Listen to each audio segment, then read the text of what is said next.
Welcome to Unit 2 of US 2, and this one is on immigration and the growth of cities in the United States in the second half of the 19th century.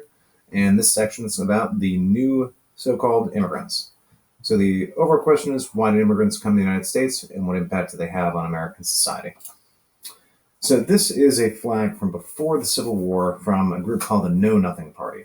They were advocates against Catholic immigration, and they believed that Catholics were basically going to undermine the values of the United States and turn it from a Protestant country into a Catholic one under the control of the Pope.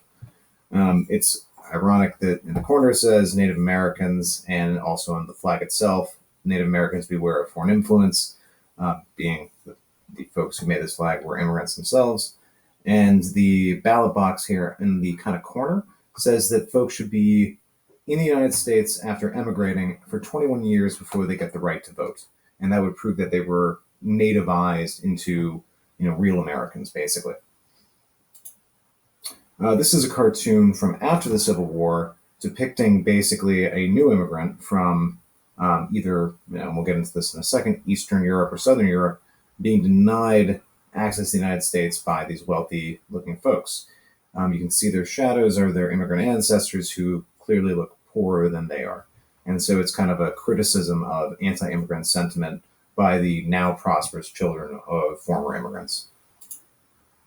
This is basically a engraving of immigrants coming to the United States and seeing the Statue of Liberty in New York City.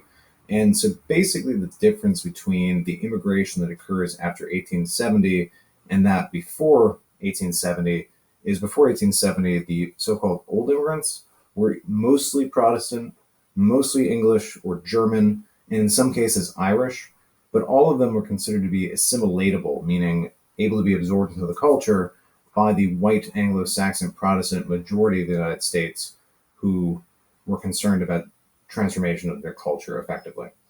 The new immigrants are from Southern and Eastern Europe, and they are largely not Protestant. So this is the time in history where the first Catholics from Italy, modern day Italy, Poland, the majority of American Jews, the first Greeks, Russians, Roma, Persians, Arabs, Indians, and Japanese arrive in the United States, and many, many, many other groups of for the first time in U.S. history. Mostly, what folks were coming for was work, and most immigrants in the United States actually returned in this time period to their home countries after earning some money in this country. So it'd be very common to see, somebody show up, in various censuses of varying countries, because they've moved from, say, Brazil to the United States to Italy and then back. And that's not an uncommon pattern. This chart sums up what we just talked about on the last slide, showing the relative numbers of immigrants from each of these countries from 1880 to 1889 to 1900 and 1910. And as you can see, again, Southern and Eastern Europe is where the majority of immigrants come from later. So this is a chart actually showing the modern waves of immigration in the United States and kind of compares them to how it was back throughout the course of U.S. history. So you can see there's effectively 4 different waves. In the mid-90s to the early 2000s, there was the most recent wave of immigration from largely Mexico, the Philippines, China, but with the majority from Mexico. Previous wave is the one we're talking about right now. That's the one labeled Wave 3. So we've got Italians, Russians, and then a wave of Canadians as well, especially New England. The reasons folks go from one country to another are defined as basically push and pull factors. It's just kind of what you would assume. A push factor is a reason you leave a place. So war, a famine in your country, a pogrom, which is a word specifically about anti-Jewish discrimination that occurred in Russia. Basically, very similar to the Holocaust as far as the intent, which was to kick the Jews out of an area. Revolutions would be a major reason folks would leave a country. Poverty in general. And pull factors are kind of the reason you end up in a place. So a country that's at peace, at its home, so the United States definitely fits this category. The United States had free farmland, so there were areas in the Midwest that spoke, Finnish for, let's say, 50 years because so many immigrants arrived from Finland to get that free farmland. religious freedom, especially, with Catholics and Protestants fighting in Europe. Historically, you have lots of folks who leave because they're minorities of one religion in a country that's majority of another. And, the most human reason, if your family lives in a country, you're likely to want to move to a place where you can be with them. And so what you often would happen is a young man or a young woman would arrive, they would establish themselves, maybe return home, and eventually you get the grandparents who need to be taken care of, and eventually you get aunts and uncles and cousins. But the primary reason for the U.S. immigration has always been employment, especially in the factories we talked about in the last unit. So that's the definition of poker. Just another kind of way of depicting the same thing, if you prefer it in a visual form.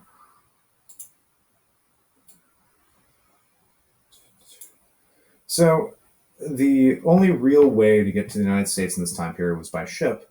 And if you're an immigrant, you're not typically wealthy enough to be able to afford to travel in luxurious accommodations. And so that's what was referred to as steerage. If you click through this presentation on, just the slideshow version, there's a clip here from the movie Titanic of Irish immigrants playing music in the basement of the steerage area. But it wasn't always that, entertaining. But it was often cramped conditions. It's called steerage because that's where cattle was stored. And so disease, seasickness were sometimes the least of your worries. So the main seaport on the east coast of the United States was Ellis Island, which is in between New York and New Jersey. And basically there was no immigration controls at all until 1892, when rules were put in place to basically keep those that didn't have work, those that were unhealthy, so they would, sometimes quarantine folks they thought were diseased, and kind of keep them out of the country. But that was the only restriction that was really there. So once these medical inspections were done, ferries and trains were available to whisk immigrants to their next destinations, and millions passed through New York City.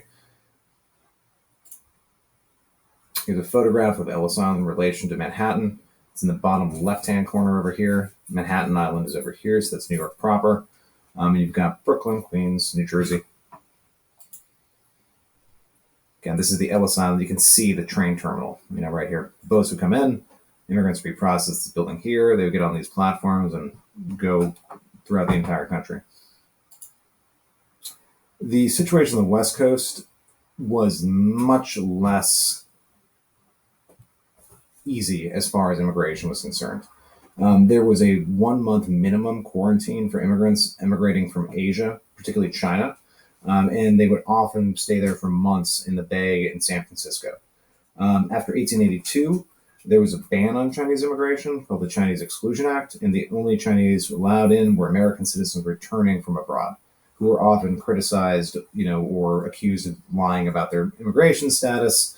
And, you'd have lots of folks who would be afraid to leave the country, like the immigrants on the East Coast could do, to return to their families because they thought they would never get back in. And so this is a photograph of the kind of great mesh that families would sleep on at Angel Island.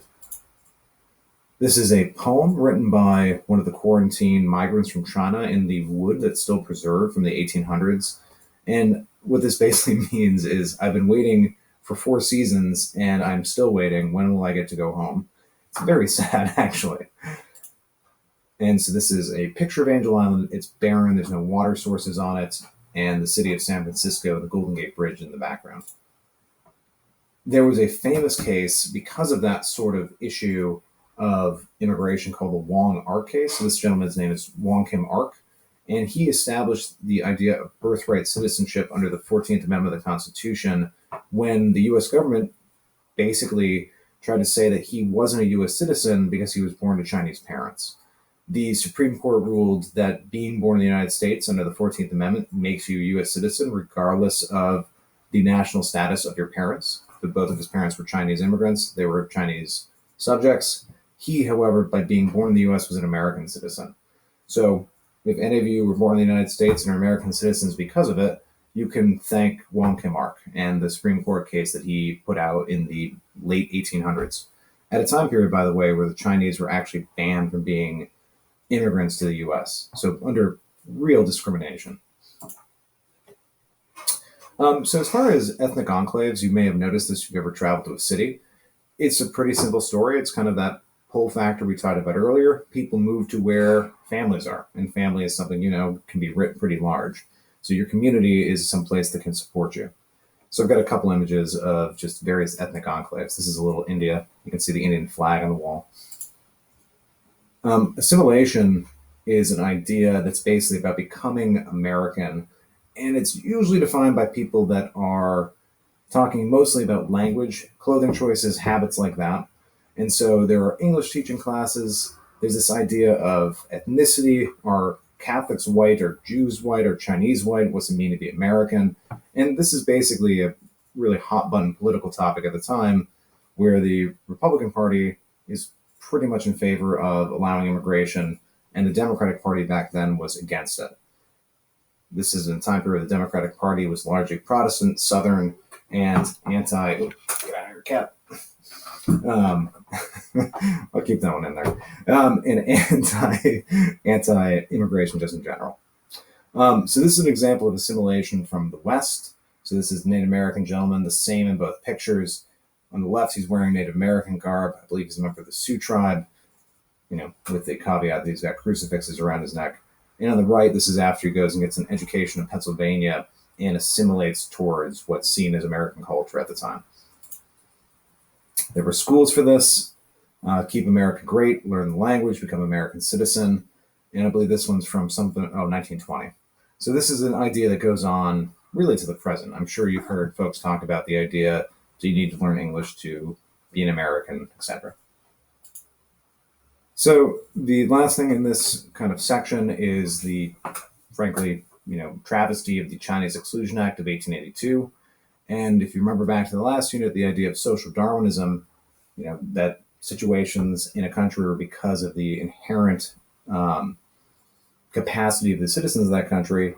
The Chinese Empire was in terrible shape economically because the British had invaded them a number of times, but that was seen as being the fault of Chinese people by nativists, and particularly in California. So there was a railroad being built across the country. There were lots of jobs on that railroad. There was lots of Chinese immigrants working on it.